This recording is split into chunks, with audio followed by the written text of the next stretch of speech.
ثم جعلناك على شريعة من الأمر فاتبعها ولا تتبع أهواء الذين لا يعلمون. Pembahasan berikutnya. Muncul pertanyaan di sini.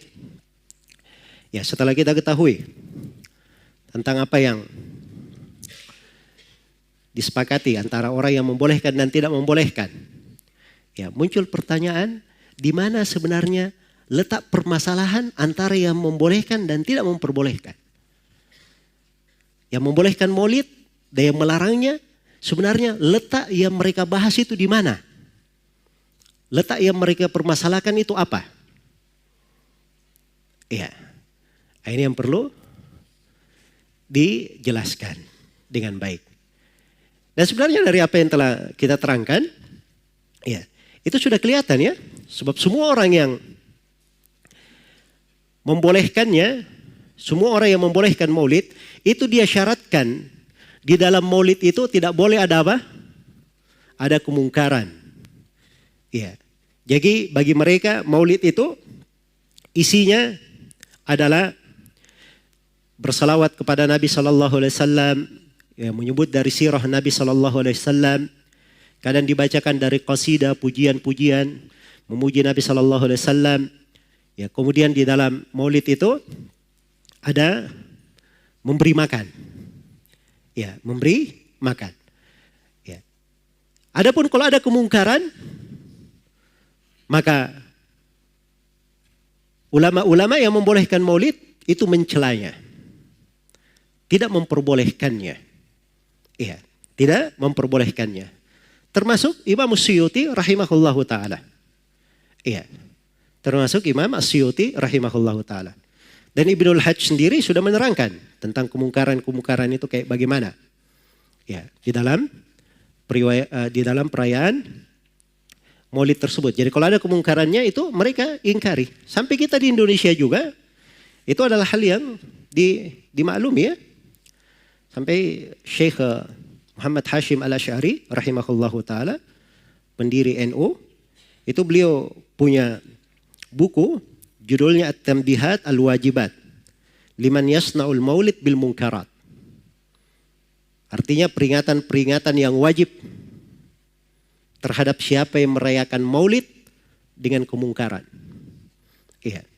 Maka beliau terangkan apa saja kemungkaran-kemungkaran itu yang tidak boleh di situ. Bercampur baur laki-laki perempuan. Bercampur baur laki-laki perempuan. Ini beliau ingkari. Ya. Jelas ya? Kemudian disertai dengan musik di dalamnya, joget-joget. Ya. Ini kemungkaran-kemungkaran disepakati oleh ulama, tidak diperbolehkan. Ya. Apalagi kalau di dalamnya terdapat dari kesyirikan-kesyirikan, keyakinan-keyakinan yang batil. Iya. Misalnya meyakini bahwa Nabi SAW hadir pada saat maulid tersebut. Nah, itu ada yang meyakini seperti itu. Ya. Sampai ada sebagian ulama berkata tentang kelompok Tijani. Kelompok Tijani ini, Masya Allah, selalu mereka berkata bahwa Nabi itu hadir bersama kita. Jadi ada yang berkata, Masya Allah, repot sekali Nabi dari kota Medina datang ke Maroko untuk hadir bersama kalian. Ya, betapa jauh perjalanan Nabi itu hadir bersama kalian. Baik. Jadi ini keyakinan-keyakinan batil yang seperti ini jelas tidak diperbolehkan. Adalah kemungkaran. Iya. Jadi kalau dalam maulid misalnya dibacakan qasidah al-burda. Nah, ini dari kemungkaran. Dalam qasidah al-burda itu ada syair-syair yang sangat tidak layak sekali. Berlebihan terhadap kedudukan Nabi SAW. Ya, seperti ucapan Al-Busiri, ya akramal khalqi, mali man aludu bihi, siwaka inda hululil hadithil amami. Ya. Qasidah al-burda ini dari lantunan syair-syair bagus ya. Apa namanya? Susunannya di atas wazan Bahrul Basit. Ya, mustaf'ilun fa'ilun, mustaf'ilun fa'ilun. Bagus ininya, tapi maknanya yang di dalamnya ada makna-makna yang berlebihan terhadap Nabi. Seperti qasidah ini. Ya, dia berkata kepada Nabi, wahai makhluk yang paling mulia, saya tidak memiliki tempat berlindung selain daripada engkau. Ketika terjadi perkara besar yang menimpa semua orang. Yang seperti ini milik siapa? Milik Nabi atau milik Allah? Milik Allah, semua orang paham kan? Ya, masa dibaca di acara maulid? Ya, dijadikan hal tersebut bagian dari maulid. Nah ini perkara mungkar, semua ulama yang membolehkan maulid pun mengingkari hal yang seperti ini. Baik, jadi kalau begitu, yang dipermasalahkan, ya, yang menjadi pembahasan di dalam pembahasan maulid ini, itu di sudut yang mana? Jawabannya itu di pembahasan maulid yang lepas dari kemungkaran itu tadi.